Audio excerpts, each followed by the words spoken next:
Es que a través del miedo no sabéis lo bien que se manipula, la gente a través del miedo y del chantaje. Pequeños. O sea, aquello era un manicomio con las puertas abiertas. ¿Y qué es lo que hizo Rocío Jurado? Pues que los niños se quedaran con ella, porque cómo iban a vivir estas dos criaturas en esa casa que era la casa de los locos. Y hombre, esto que contó la niñera es lo mismo que contó Carmen Ortega, la hermana de José Ortega Cano, hace muy poquito en Chipiona, que ya fallecida Rocío Jurado, porque claro, antes era Rocío Jurado y José Ortega Cano los que se comían este marrón, pero cuando falleció Rocío Jurado, como José Ortega Cano pasó una mala racha que todos conocéis, ¿a quién llamaba? Rocío Carrasco. Cada vez que tenía estos problemas violentos, Fidel Albiac llamaba a Carmen Ortega, que contó que se tenía que presentar con su marido Aniceto en la puerta de la gasolinera de la urbanización de Valdelagua, donde los estaba esperando Rocío Carrasco con las dos criaturas a altas horas de la madrugada, y salían todos zumbando hasta que a la bestia corrupia se le pasase la mona. Arde la pólvora familiar más explosiva de nuestro famoseo. Te sitúo, noche cerrada, apenas un par de farolas tristes alumbrando surtidores vacíos, y en mitad del asfalto, Rocío Carrasco, su hija Rocío Flores y su hijo David Flores apretados a un par de maletas improvisadas. No esperan un taxi cualquiera, aguardan con el corazón en la boca a Carmen Ortega y a su marido Aniceto, la cuñada y el cuñado de José Ortega Cano, que llegan con el coche en marcha porque el tiempo vuela cuando dentro de casa retumba la voz desatada de Fidel Albiac. Para entender la magnitud del bombazo, hay que retroceder unas horas. Chipiona amanecía revuelta porque tocaba recordar a la más grande, a Rocío Jurado, su 19 aniversario luctuoso, 19 años ya, dicho pronto. Y como cada junio, la asociación que preside Gloria Camila organizaba misa, ofrenda floral y un almuerzo de familia en el restaurante de la playa Cruz del Mar. Hasta aquí, la postal parecía de manual, flores blancas sobre el mármol, aplausos sentidos y esa mezcla de nostalgia y orgullo que tanto gusta en la Costa de la Luz. Pero basta con rascar un poco para que salgan las esquirlas. Ni Rosa Benito ni Amador Moedano se presentan. Ella alega compromisos televisivos, el dolor es insoportables de espalda. Lo que nadie confiesa es que, en realidad, evitar cruces incómodos con Rocío Carrasco y su marido resulta un salvavidas para más de uno. Porque, ojo, en Chipiona ya corría el run run de que algo gordo estaba a punto de destaparse. La chispa definitiva la encendió Jesús Manuel Ruiz, periodista de pelo en pecho que no se corta ante nadie, lanzando un titular afilado como navaja. Carmen Ortega destapa la huida secreta de Rocío Carrasco y sus hijos por culpa de Fidel Albiac. Medio plató se quedó mudo, el otro medio empezó a llamar a contactos. Y es que Carmen, lengua desatada, había dejado caer durante el almuerzo que ella y su marido fueron testigos directos, no una, sino varias veces, de esa fuga nocturna camino de la gasolinera. Imagínate el revuelo cuando describe a Rocío Carrasco, en bata y zapatillas, empujando a los niños fuera de casa mientras Fidel descarga furia contra muebles, puertas y lo que se cruce. Aquí no hablamos de discusiones de pareja al uso. Hablamos, según el testimonio que corre entre bastidores, de gritos que se escuchaban desde la calle y golpes capaces de partir un somier en dos. Hablamos de que la propia Rocío, hija de la más grande, perdía el norte hasta pedir socorro a la familia Ortega Cano con una sola frase por teléfono: «Venid ya, que esto se desmadra». Y allí iban Carmen y Aniceto, de madrugada, sin hacer preguntas, para encontrarla bajo los nians de la estación de servicio, con los niños metidos en el coche a toda prisa mientras Fidel quedaba atrás, rugiendo dentro de un chalet que, por fuera, se vende como refugio de famosos pero, por dentro, retumba como una olla a presión. El dato crucial que Carmen desliza, y que nadie ha conseguido desmontar, es que esa escena se repitió tantas veces que la gasolinera se convirtió en punto de encuentro oficial. Ni refugio improvisado ni casualidad, era lugar pactado para huir sin levantar sospechas dentro de la urbanización donde todo se vigila. ¿Por qué gasolinera y no la puerta del chalet? Muy sencillo, allí se podía esperar con la excusa de repostar. Nadie sospecha de un coche parado junto al surtidor, mientras dentro palpita el miedo. Para rematar, Rocío Carrasco no conduce, así que dependía de alguien que la recogiera. Y si José Ortega Cano estaba en Sevilla, con sus propios fantasmas, la tarea recaía en la cuñada y el cuñado, que han callado casi 2 décadas, hasta ahora. Por eso las palabras de Carmen Ortega no son el típico dardo mediático, son un cañonazo que cambia el relato de arriba abajo. Porque desmonta la imagen idílica que algunos programas han vendido de Fidel Albiac como caballero protector y coloca el foco en episodios de violencia doméstica que, de confirmarse, explicarían muchas cosas. Por ejemplo, explicarían por qué Rocío Flores, aquella mañana del famoso Mandarina Hate que acabó en los juzgados de menores, estalló contra su madre. No habría sido el fruto de un simple berrinche de adolescente, sino la culminación de años de miedo acumulado y silencios forzados. Graba esto en la memoria. Carmen y Aniceto cuentan que la primera persona que hablaba en cuanto Rocío y los niños entraban en su coche era la propia Rocío Flores, con la voz rota, pidiendo que no la obligaran a volver a pasar otra noche escuchando cómo su padrastro despedazaba televisores a puntapiés. Y mientras ella soltaba lágrimas, su hermano David, siempre más frágil, abrazaba el osito que llevaba consigo para calmar los nervios. Imágenes duras que ninguna campaña de blanqueo puede tapar. Pero aquí viene el giro que hace temblar platós. Carmen Ortega revela que, tras la muerte de Rocío Jurado y la caída de José Ortega Cano en aquel túnel de alcohol y cárcel, la única red de protección real para Rocío Carrasco y sus hijos fueron ellos, los cuñados. Y, aún así, tuvieron que callar por miedo a la artillería judicial de Fidel Albiac, maestro en sembrar demandas para enterrar cualquier testimonio incómodo. De hecho, cuando la niñera Irma Gómez se atrevió a denunciarlo por malos tratos y ganó la primera batalla, Fidel se rindió antes de llegar a apelación, justamente el día que la niñera anunció que llamaría a declarar a Rocío Flores. ¿Por qué el hombre que presume de abogado inflexible retira una querella en el último segundo? Porque, si la niña hablaba, saltaba todo por los aires. Y así llegamos al presente, con Chipiona encendida y medio país haciéndose la misma pregunta. ¿Qué más se esconde detrás de esas huidas nocturnas? ¿Cuánto hay de verdad en los rumores de golpes, insultos y muebles destrozados? Lo que ya es innegable es que la versión de Rocío Carrasco como víctima única cojea cuando aparecen testimonios que la muestran huyendo. Sí, pero huyendo para proteger a sus propios hijos de la ira descontrolada de su pareja. Y aquí nadie olvida la frase de la joven Rocío Flores en aquel plató de Ana Rosa: si yo hablo, se hunde España. Quédate con esta imagen grabada a fuego, la carretera vacía, el rugido lejano del mar de Chipiona y una madre que, en vez de refugiarse en la casa familiar de la calle Larga, espera de madrugada junto a un surtidor porque no confía en que Fidel la deje salir por la puerta principal. Ese es el telón que se alza sobre el relato que hoy comienza y que va mucho más allá de una simple pelea conyugal. Aquí hablamos de miedo, de silencios comprados y de una familia rota que, cada junio, se reúne para honrar a la más grande mientras, por debajo, late una verdad que todavía nadie se ha atrevido a contar entera. Y mientras los focos del mausoleo se apagan y las flores frescas empiezan a marchitarse, el rum rum crece. ¿Cuánto tiempo tardará Rocío Flores en romper el silencio? ¿Cuánto tardarán Carmen Ortega y Aniceto en poner nombres, fechas y golpes sobre la mesa? La pólvora está servida, y cada palabra que sale de Chipiona prende una mecha que, tarde o temprano, va a estallar en pleno prime time. No pierdas detalle porque, después de aquella huida que la familia ha intentado tapar durante años, la madeja sigue desenredándose sola. A la mañana siguiente de la famosa noche de la gasolinera, la urbanización Valdelagua amaneció llena de rumores. La portera de la garita, esa que lleva décadas viendo entrar y salir coches de lujo, juraba haber escuchado golpes secos hasta muy entrada la madrugada. No uno ni dos, varios, como martillazos contra los tabiques. Y lo que más le llamó la atención fue ver rodar, a eso de las 3, un televisor de plasma hecho añicos que cruzaba literalmente la puerta principal antes de estrellarse contra el murete del seto. Nadie lo recogió. Nadie preguntó. Porque ahí dentro todo el mundo sabe que el silencio compra seguridad, y enfrentarse a Fidel Albiac es exponerse a un aluvión de demandas capaz de arruinar a cualquiera.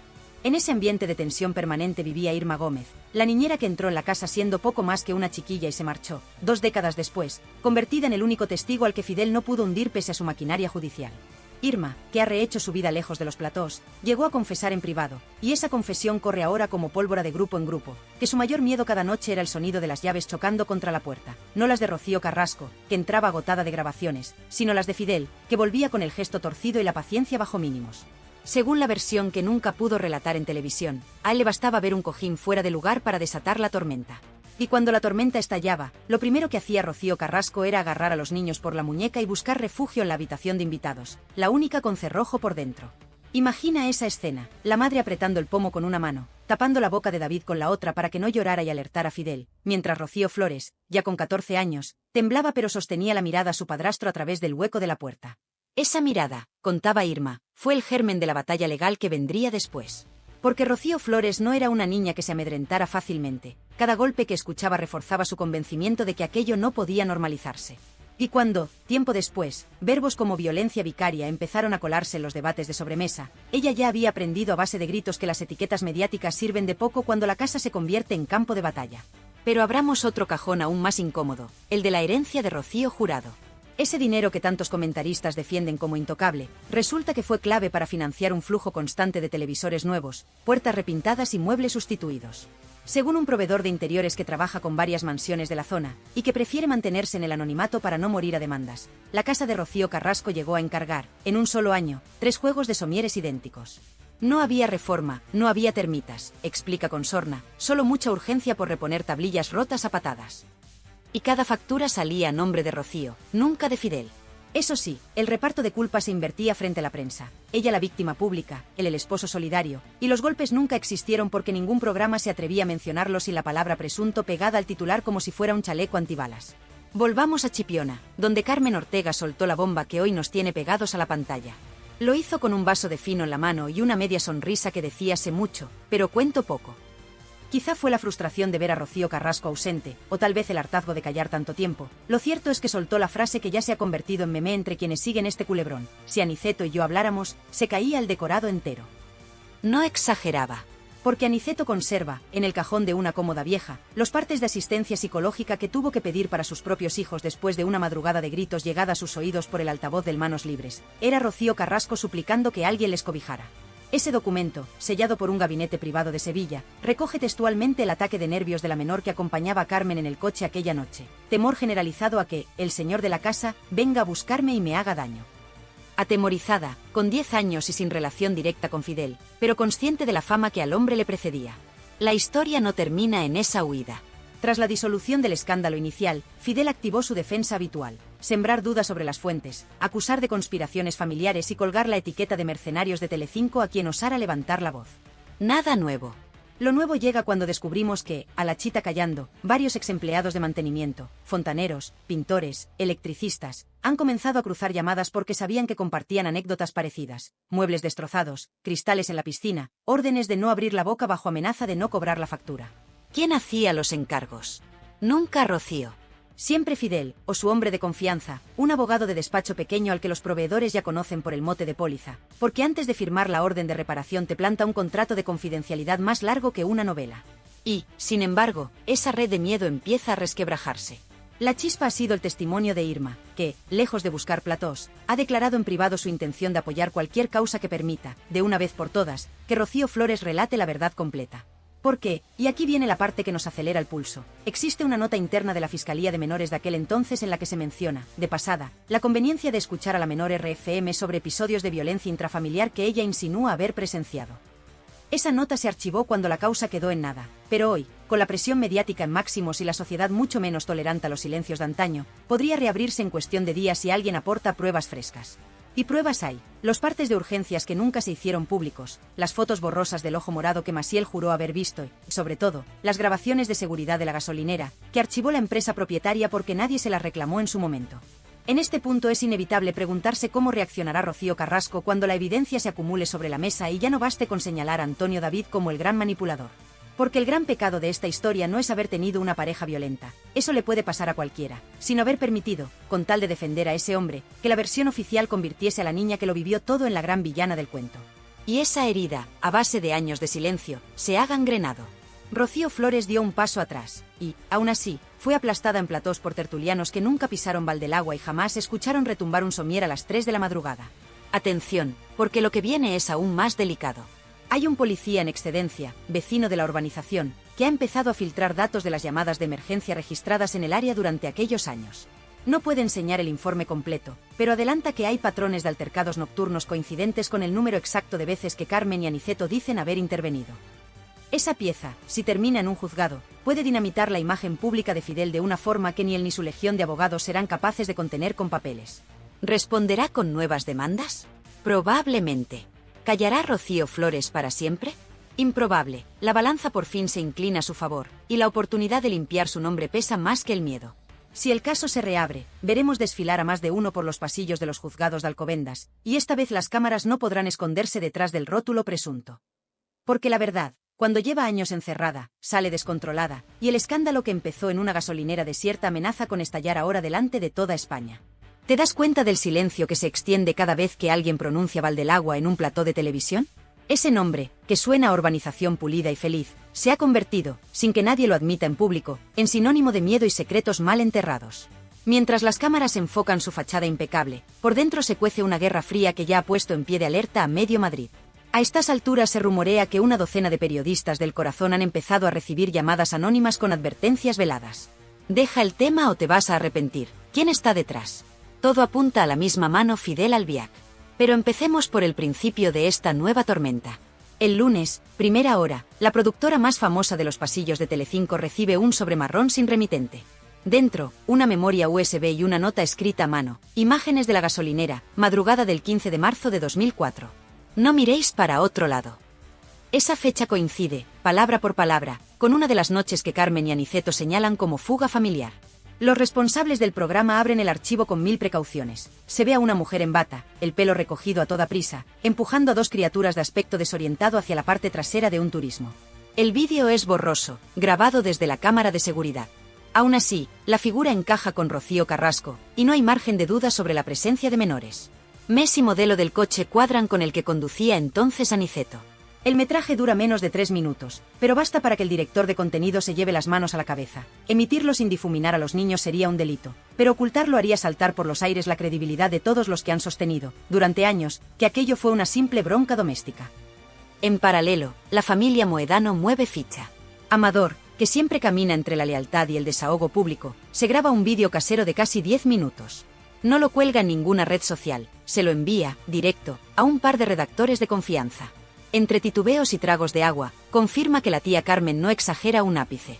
Relata, por primera vez, el día que Rocío Jurado le llamó llorando porque Fidel había vuelto a perder los estribos y los niños estaban aterrados. Cuenta también cómo la más grande, ya enferma, se preguntaba en voz alta si aquella relación no acabaría arrastrando a su hija a un pozo sin fondo.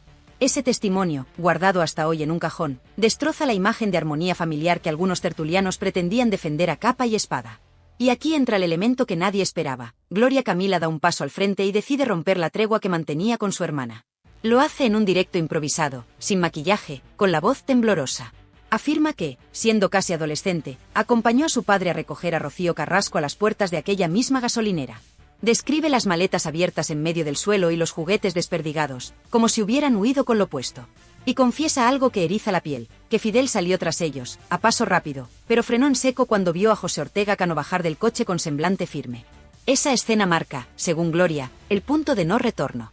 Porque, dice ella, si mi padre no hubiera estado allí, no sé cómo habría terminado todo aquello. Las declaraciones llegan como un misil a la oficina del abogado que lleva años blindando la reputación de Fidel. El letrado convoca de inmediato una reunión de crisis en un despacho del centro de Madrid. Asiste la plana mayor de su equipo, civil, penal y comunicación. Sobre la mesa, una orden expresa: frenar esta sangría de testimonios antes de que un fiscal vuelva a revisar el archivo. Ni siquiera pretenden demostrar inocencia, porque el daño moral ya está hecho. Buscan únicamente que los nuevos vídeos y testimonios no vean la luz. Para ello preparan la estrategia clásica: inundar los juzgados con solicitudes de medidas cautelares, alegar derecho al honor y presunta manipulación de las imágenes. Una guerra de papeles que ya les ha funcionado otros años, pero que esta vez se enfrenta a un enemigo distinto. La sociedad ha cambiado. Mientras tanto, Rocío Flores observa el vendaval desde Málaga, donde graba una campaña publicitaria. El móvil no deja de vibrar con mensajes de productores prometiéndole oro y cámara para sentarse a contar su versión. La joven, que lleva años guardando silencio por consejo legal, se encuentra ahora en una encrucijada. Hablar significaría señalar a su madre como víctima indirecta de los arrebatos de Fidel, pero también significaría cerrar de una vez la herida que la ha convertido en diana constante de insultos. Su entorno asegura que sopesa declarar ante un notario, sin cámaras, para blindar su testimonio antes de que alguien lo tergiverse. Sería la jugada maestra: dejar constancia oficial y luego, si llega a juicio, respaldar a los testigos adultos sin exponerse al circo mediático. Mientras la familia se divide entre quienes callan por temor y quienes ya no quieren callar, Televisión Española guarda un silencio que huele a prudencia calculada. No hay que olvidar que la cadena pública invirtió una fortuna en aquel documental donde Rocío narraba su verdad sin fisuras. Admitir ahora que existen piezas ocultas dejaría a más de un directivo con la carrera descarrilada. Fuentes internas confirman que se han intensificado las reuniones de contenido para decidir si, llegado el punto, la corporación admite su ceguera o redobla la apuesta y se mantiene en el relato original. En la balanza pesan millones de euros en derechos internacionales y la credibilidad de un formato que aspiraba a reescribir la historia de la violencia de género en España. En las redes, la conversación sube de temperatura. Hashtags como gasolinera de la verdad y Rocío Flores habla ya se convierten en tendencia en cuestión de horas. Twitter arde con capturas de las viejas entrevistas de Carlota Corredera defendiendo a Fidel como marido ejemplar. La presentadora, que preparaba su regreso a la televisión, ve cómo su reputación se desploma a otro peldaño. Sus antiguos compañeros de plató, lejos de tenderle la mano, tuitean emojis de palomitas y frases ambiguas. Todos olían a tormenta, pero pocos se atrevieron a decirlo en directo. Y en medio del ruido surge una pregunta que retumba como un trueno: ¿dónde está Rocío Carrasco? Hace días que no se pronuncia, ni para desmentir ni para confirmar. Dicen que ha apagado el móvil y que pasa las horas en el estudio musical donde ensaya Anabel Dueñas, su amiga del alma. Pero ni la música es capaz de tapar el eco de las antiguas discusiones que ahora resuena en cada tertulia. Alguien cercano a la cantante asegura que Rocío llora a solas, rota entre la lealtad a su pareja y el miedo visceral a que los recuerdos vuelvan a golpearla como una andanada. Porque, a estas alturas, reconocer que esas noches en la gasolinera fueron reales supondría desmontar el relato que la ha protegido judicial y mediáticamente durante más de 2 décadas. Lo cierto es que la pelota está en el tejado de los fiscales. Con los nuevos indicios, basta un pequeño empujón para reabrir diligencias previas. Y si eso ocurre, la cadena de silencio que Fidel ha tejido saltará por los aros de hierro de la justicia. En los pasillos de los juzgados de Alcobendas ya se comenta que sería la primera vez que la hija de la más grande se sienta en calidad de testigo en lugar de narradora protagonista. Un giro dramático que pondría fin a los guiones prefabricados y arrancaría la verdad con luz, taquígrafos y, sobre todo, declaraciones bajo juramento. Mientras los vecinos se asoman entre cortinas con la ansiedad de quien teme que salga a la luz aquello que lleva años guardando tras muros de piedra y apariencias de revista. Y nosotros, desde aquí, seguimos el hilo, conscientes de que cada silencio roto es un paso más hacia el día en que Chipiona deje de ser canción de verano para convertirse en epicentro de la verdad más incómoda del corazón patrio. Porque la marea está subiendo, los nombres ya no caben bajo la alfombra, y la próxima ola puede arrasar, de una vez por todas, el castillo de naipes que tantos han intentado sostener con mentiras, contratos y miedo. Lunes por la tarde, sede central del Colegio de Abogados de Madrid. Entra un ex policía nacional, retirado pero con contactos aún muy vivos, portando un maletín blindado que custodia como si llevara oro. Lo escoltan 2 letrados jóvenes, mirada tensa, corbatas mal ajustadas. Entregan en registro una denuncia formal con copias de 17 atestados de patrulla que recogen intervenciones en Valdelagua entre 2003 y 2006, llamadas por fuerte altercado domiciliario, rotura de mobiliario con daños a terceros, y lo más grave, una petición urgente de traslado de menores por episodio de agresión verbal y riesgo de agresión física inminente. Las firmas de los agentes están ahí, selladas y fechadas. Nunca llegaron a juicio porque, atención, cada una se archivó por incomparecencia de la parte denunciante. Traducción sencilla. Alguien con influencia hizo las maletas legales antes de que el caso pasara a manos de un juez. Ese ex policía rompe ahora su silencio. Dice que ya no le asusta la sombra de las demandas porque está harto de ver cómo se enjuicia a la víctima equivocada. Y afirma alto y claro que, en más de un servicio, los críos, Rocío Flores y David Flores, salieron en brazos de los agentes, pálidos como la cera, mientras Rocío Carrasco buscaba llaves y abrigo temblando. El uniformado asegura que, una vez en la calle, Fidel no pidió explicaciones ni se preocupó por los menores, solo repetía que todo era un asunto íntimo y que él llamaría a su abogado. Señoras y señores, esto ya no es rumor, son documentos firmados con número de expediente, listos para entrar por registro a la fiscalía si alguien se atreve a impulsarlos. Y aquí llega la reacción en cadena. A las pocas horas de hacerse público que existen esos atestados, un portavoz oficioso de Televisión Española convoca a la prensa de pasillo. Pocas veces se ha visto tanto nerviosismo en Torre España. Confiesan que, si la justicia reabre diligencias y confirma episodios de violencia no contados, el documental que emitieron se convertirá en un ejemplo de falta de contraste informativo digno de manual. Eso, traducido a euros, es indemnización por publicidad engañosa a anunciantes y fuga inmediata de patrocinadores internacionales. Un colapso reputacional que ningún directivo quiere en su hoja de servicios. Se plantean, incluso, retirar temporalmente el formato de la plataforma bajo el argumento de revisión editorial por nuevos datos. Algo inaudito. Mientras tanto, Telecinco olfatea sangre. El viejo animal carroñero de Fuencarral ve la oportunidad de oro para recuperar terreno perdido y convoca a última hora a sus figuras históricas. El plató se llena de viejos guerreros, los que se fueron peleados, los que juraron nunca volver, y los que se marcharon a la pública para abrazar la causa de Rocío Carrasco. Hay llamadas cruzadas, contratos relámpago y, sobre todo, promesas de libertad absoluta para despellejar un relato que, de confirmarse los atestados, se viene abajo como castillo de arena. Los focos apuntan a Carlota Corredera, que guarda silencio, pero fuentes internas cuentan que su equipo legal estudia el término negligencia profesional como salvavidas y la marea arrastra su nombre. La otra cara de la moneda es la reacción de los colectivos feministas que en su día se aferraron a la serie documental como bandera de lucha.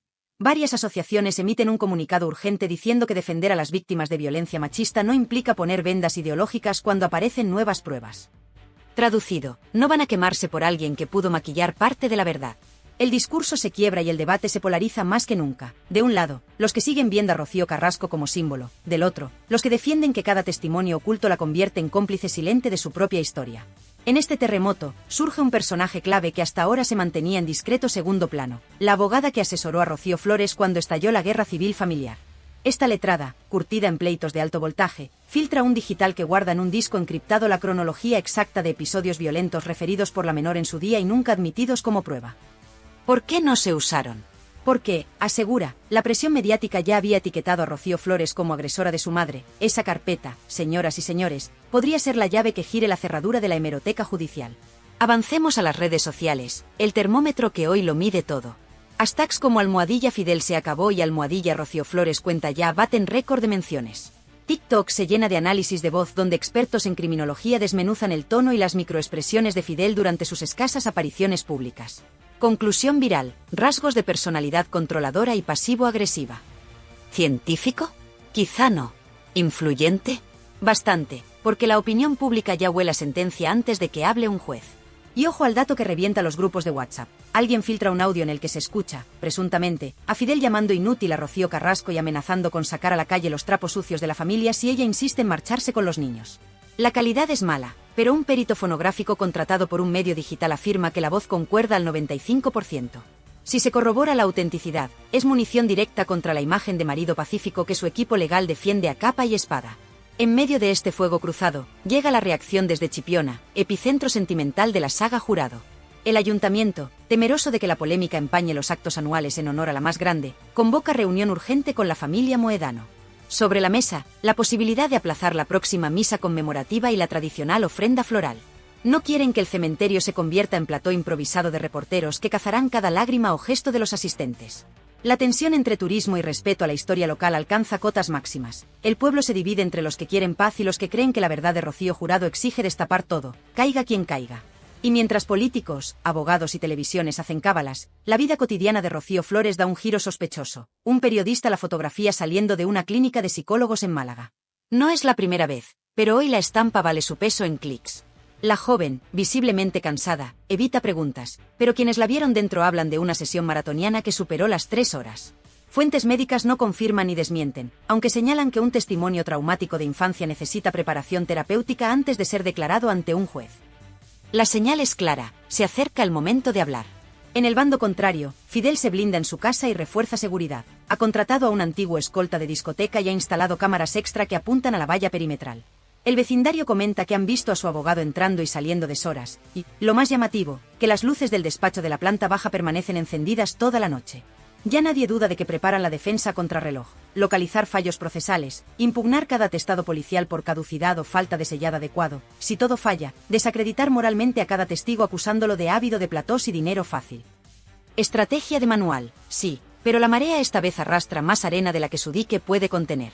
La pregunta que flota en cada redacción es simple: ¿habrá querella masiva de la familia Ortega Moedano contra Fidel?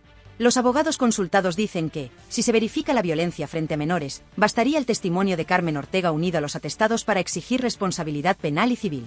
Y aquí entra otra pieza crucial: el seguro del hogar de Valdelagua incluye cláusulas que eximen a la compañía si la vivienda se usó como entorno de actividades ilícitas continuadas. Si se declara mal uso, la aseguradora podría reclamar a Rocío Carrasco y a Fidel los más de 200.000 euros que pagó durante años en reparaciones de urgencia. Es decir, un boomerang económico de proporciones bíblicas. Hoy, por fin, alguien va a hablar. No hablamos de un testigo secundario ni de un tertuliano de medio pelo. Hablamos de Rocío Flores, esa muchacha convertida en mujer a golpe de titulares que carga sobre los hombros la etiqueta de hija rebelde que, sin embargo, fue la niña que escuchó cada crujido de pared, cada televisor estallando contra el suelo, cada insulto escupido en la cocina. Lleva meses preparándose, repasando memoria con psicólogos, respirando hondo cada vez que ve su nombre trending y conteniéndose cuando le ofrecen exclusivas millonarias. Y hoy, según fuentes directas del juzgado de Alcalá, plasma por escrito lo que el país entero sospecha pero nadie se ha atrevido a jurar bajo pena de falso testimonio. Mientras se acerca la hora, el vecindario de Valdelagua sufre algo parecido a un eclipse moral. Quien ayer defendía la discreción, ahora se asoma por la rendija y levanta el pulgar en señal de ya era hora. Los repartidores de prensa reparten gratis un suplemento especial con la cronología completa. En la portada, un título en mayúsculas que retumba: la noche de la gasolinera ya tiene voz. Hay colas para comprar café en el minisúper de la urbanización y todas las lenguas coinciden en lo mismo. Los muros de piedra y los setos recortados ya no sirven de parapeto cuando la verdad entra por antena de televisión y se cuela hasta el último salón. Pero vayamos al corazón del terremoto. La comparecencia de Rocío Flores no será a puerta cerrada. El juez, consciente de la repercusión, ha permitido que un puñado de periodistas acreditados sigan el relato desde una sala contigua. No habrá cámaras, pero sí grabadores oficiales. Se transcribirá cada palabra, y esa transcripción será pública en cuanto acabe la sesión. Fidel Albiac, que hasta ayer todavía confiaba en conseguir medidas cautelares, llega con rostro de piedra y mirada fija en el suelo. Rocío Carrasco no acude, su abogado alega cuadro de ansiedad aguda. El asiento vacío de la madre, flanqueado por la prensa, duele más que 1000 portadas, porque certifica que el último puente afectivo se ha quemado mientras ardía el viejo relato televisivo. La declaración empieza y lo primero que hace Rocío es situar la escena que nos ha tenido en vilo. Yo salí de casa porque había miedo, miedo real. Lo dice despacio, sin florituras, con la voz firme de quien ha repetido la frase 1000 veces al espejo. Cuenta que la madrugada del 15 de marzo, la misma del vídeo de la gasolinera, no fue la más violenta, pero sí la primera en la que sintió que su padrastro podía pasar de los muebles a las personas. Describe un portazo que retumbó como una escopeta, describe cómo su madre le temblaba el pulso al marcar el número de la tía Carmen, describe el olor a gasolina mientras esperaban bajo las luces blancas del surtidor. Y cuando el juez le pregunta si aquellas huidas fueron esporádicas o una rutina, ella responde con la claridad de un parte meteorológico. Señoría, si llovía una vez a la semana, nosotros salíamos una vez a la semana. Silencio en la sala de prensa, suspiros contenidos, bolígrafos que se quedan sin tinta de tanto apuntar. La joven no se queda en la anécdota. Narra, una a una, las visitas de los agentes que hoy aparecen documentadas en los atestados. Recuerdo los botones dorados del uniforme, recuerdo la luz de la linterna en mi cara, recuerdo a mi hermano tapándose los oídos. Detalle tras detalle, coloca ladrillos en un muro que ni la mejor campaña de lavado de imagen puede derribar. El juez le ofrece agua cada 10 minutos. Ella niega, quiere terminar de una vez, cerrar 20 años de lumpia mental. Y lo logra con una frase que atraviesa como aguijón. No vengo a hacer daño, vengo a parar un daño que no cesa mientras se siga llamando mentirosa a la niña que fui. En la calle, las reacciones se suceden. Los periodistas salen corriendo a los móviles y susurran titulares explosivos a las redacciones.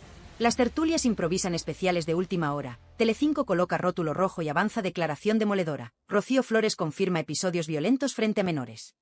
En la pública, silencio de plomo, apenas un breve en el telediario del mediodía. La palabra revisión editorial planea sobre los pasillos como buitre paciente. Y en redes, la marea de mensajes rompe récords. Los que hasta ayer defendían a Fidel enarbolan presunción de inocencia mientras los nuevos datos se amontonan. Los que apoyaban sin fisuras a Rocío Carrasco ahora respiran hondo y piden prudencia. No quiere, sentirse engañados otra vez. Pero toda historia épica necesita un acto final, una suerte de justicia poética que remueva conciencias y abra camino. Llega al caer la tarde, cuando el juez, bajo la presión de documentos, vídeos y testigos, dicta la apertura de diligencias previas por posible delito continuado de maltrato en presencia de menores. No es condena, es punto de partida.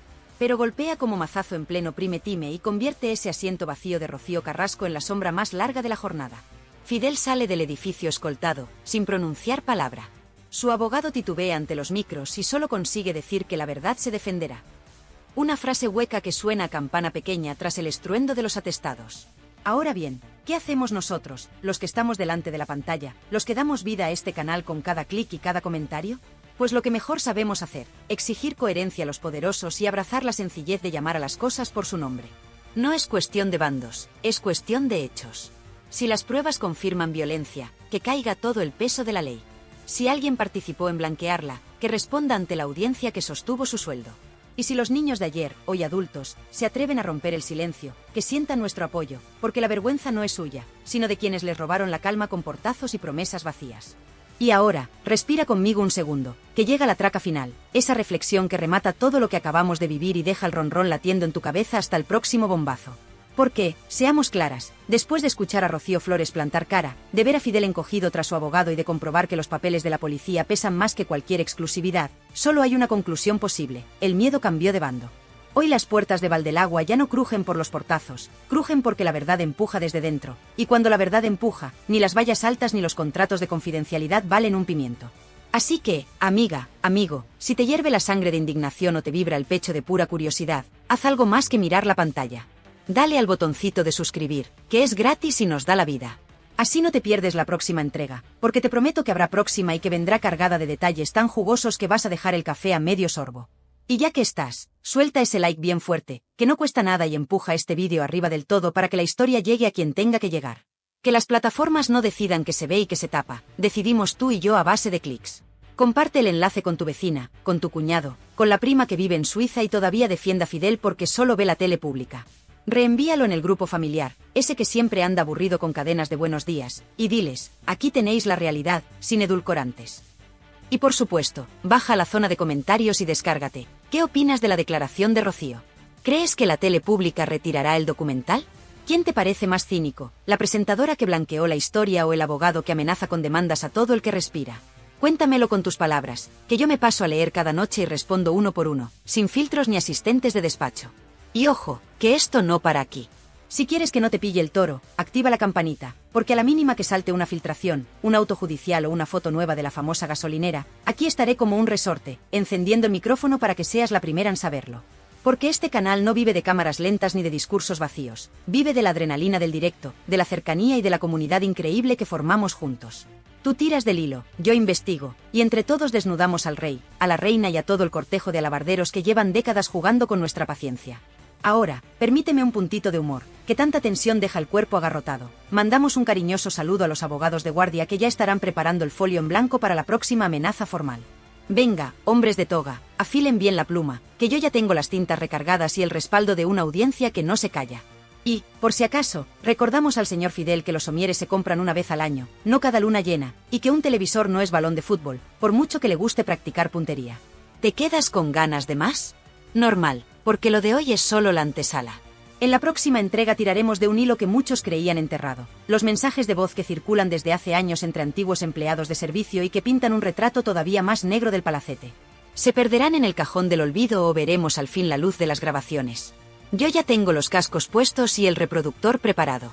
Y, atención, que la cosa no acaba en Valdelagua. Chipiona guarda nuevos testimonios de vecinos que asistieron a huidas relámpago por carreteras secundarias, y vamos a poner nombres, fechas y matrículas. Con documentos, no con habladurías. En resumen, hoy hemos visto a un gigante de barro agrietarse, y la primera grieta la provocaste tú, que apoyas este canal con tu fidelidad, con tu comentario, con ese like que parece pequeño pero retumba como trueno cuando miles lo hacen a la vez.